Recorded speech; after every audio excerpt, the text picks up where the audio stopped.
Hi. Thank you so much for doing this. Yeah, hell yeah, all good. I'm Sam. I don't know if you remember the Yeah, I epic do. I dreamers know. we I know. did I met here. you when we did the live jam down there. His forehead, the Harry Potter Harry scar. Potter. Oh, I love that. Yeah, that was The best moments we've ever had in that theater. so Ever. good. I love it. So there's so much to talk about. I honestly don't even know where to start. This is like such a big time in your career. You just dropped the video for Concert Aliens today. You've got an album. What Yeah. are you feeling right now? Oh man, I'm on top of the world. I just got my passport. Let's go. Where are I you lost going? I lost my passport months ago, and like I've been looking for it forever. It fell out of my pocket on the highway when I was driving my motorcycle, and someone went and like spent thousands of dollars at a super Walmart, and then a bunch of other places. And anyway, so obviously my passport was with whoever had taken my wallet, and whoever took my wallet just found it on the side of the road, obviously because it fell out of my pocket when I was on the motorcycle. So they found it on the highway, and then they oh, but then I was like, all right, asking the Instagram if anyone could find my passport. And then someone was like, yo, your passport's on eBay. So I went to eBay, and I was like, dude, I was basically just like, yo, I don't care what it costs. Like, I'll pay whatever to just have my passport.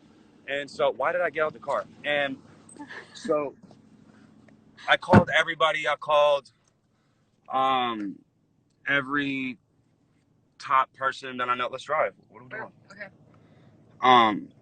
And just go to the house. And everyone was like, nah, it's no hope. And then we went to, I'm very sorry. I got distracted, but, Okay. yeah, I mean, essentially I really, really, really wanted to visit my lady on set, and she's out of the country.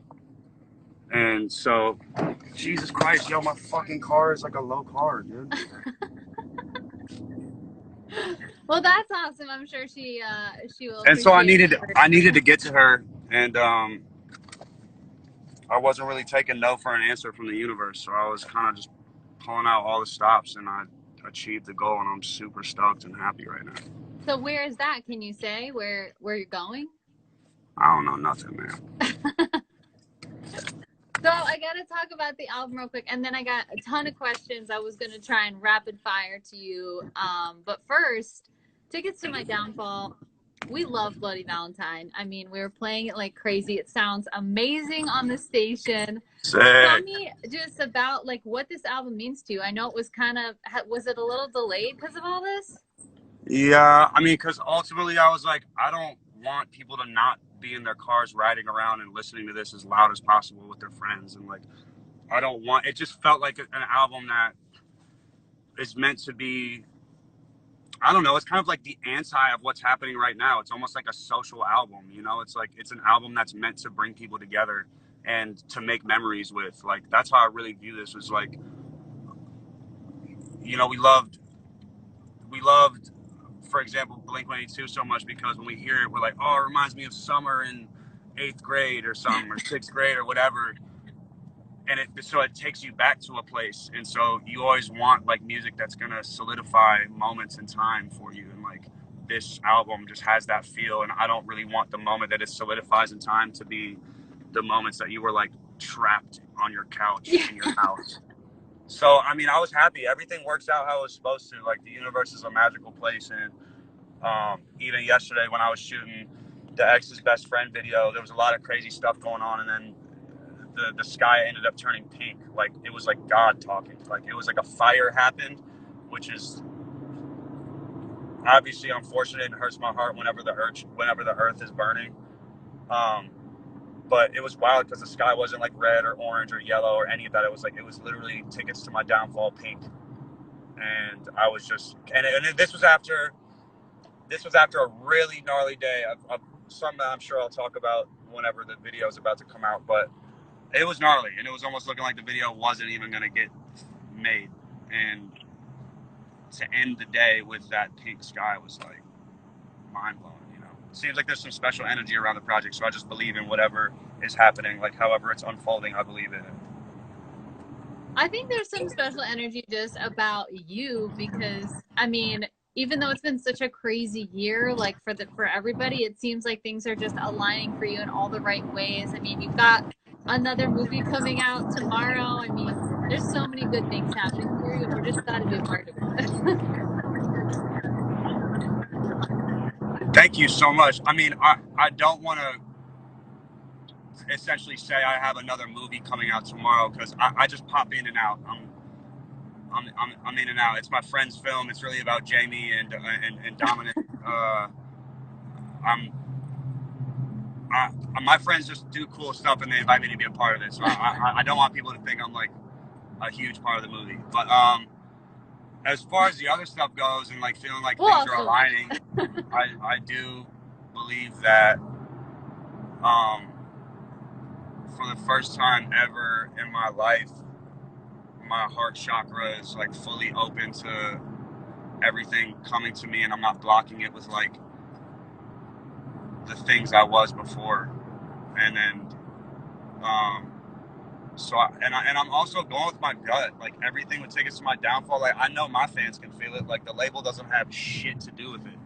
Like it was straight from my experiences, and I wasn't scared to speak about it as it happened and how it happened. And there was no censorship because when you censor art, you censor reality. So that's very important that no one influenced this album in a negative way, right? Like even the people at the label that are working in this project are all working it as a passion project. Like, right? Like everyone that started to hear the music was like, whoa.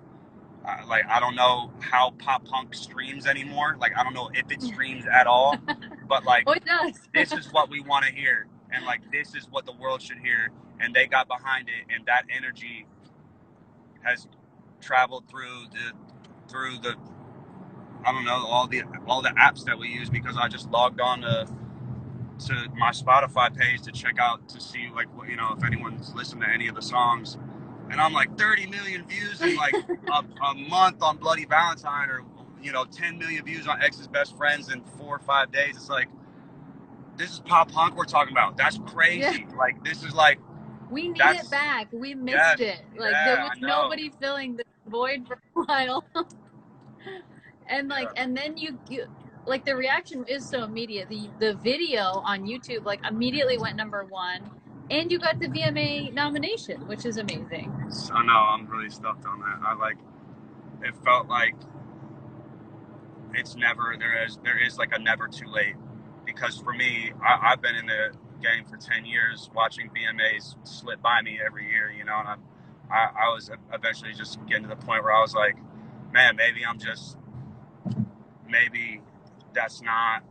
that path isn't for me, which sucks, because obviously every artist's dream when you're growing up is like, yo, I want a Moon Man. Like I'm trying to be on the VMAs, you know, like, so it's re-sparked this whole belief in my own self. Not that awards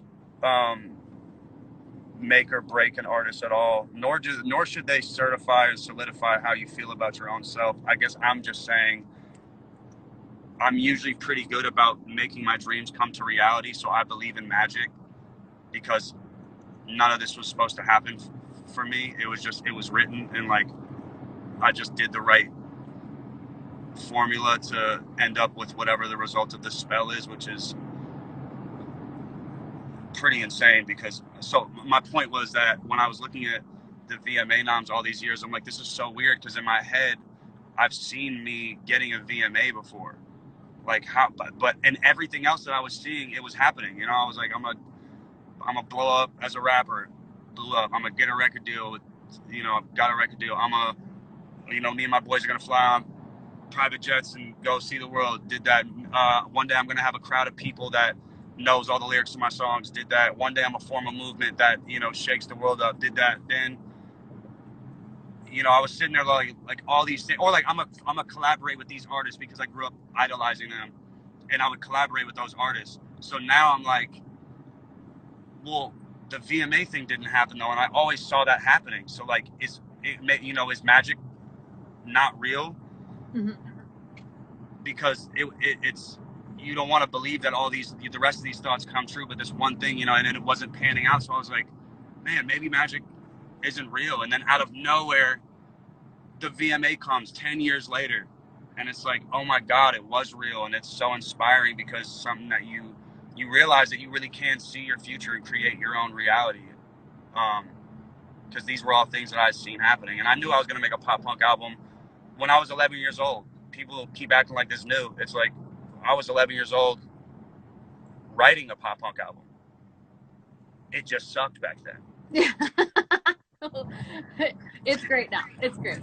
Well, I don't want to keep you too long, but I do want to hit a couple rapid fire questions because we were literally overwhelmed on Instagram and stuff. So this is from the fans. Real quick. What is your favorite holiday to celebrate? None. What's the most useless talent you have? Juggling. Juggling. Or juggling, or like doing this with my lip. That's really great. lame. What would you be doing if you weren't a musician? Probably stealing rich people's art. That works. And we'll do one more. What is the number one bucket list thing you'd like to do? My number one what? What was that? Bucket list thing you'd like to do?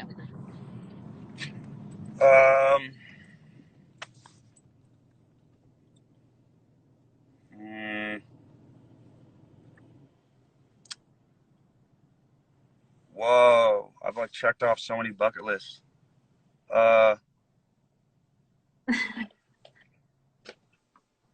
Dude, probably like, I don't know, get bit by a snake or something. Well, that'd be a painful but, you know, good experience, I guess. Yeah, it'd be tight. Or like,